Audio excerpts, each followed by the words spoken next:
Welcome to Dreamboard, the place where we simplify the programming. So today we will see how we install .NET in Mac M1 chip. So let's go to Chrome, search for .NET, maybe download.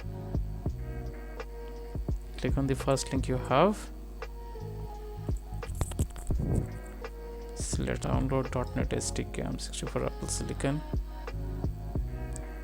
Wait for some time, it will start get downloaded.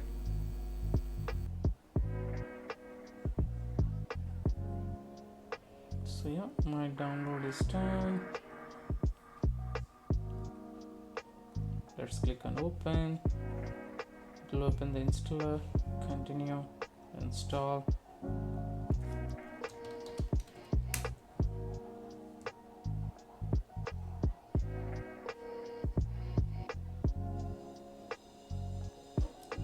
Close it.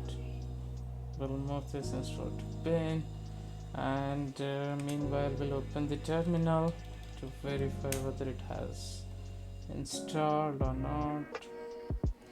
So I'll type .NET dash info.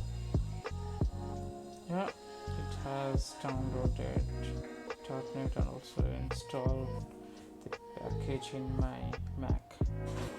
Thank you for watching. Stay tuned.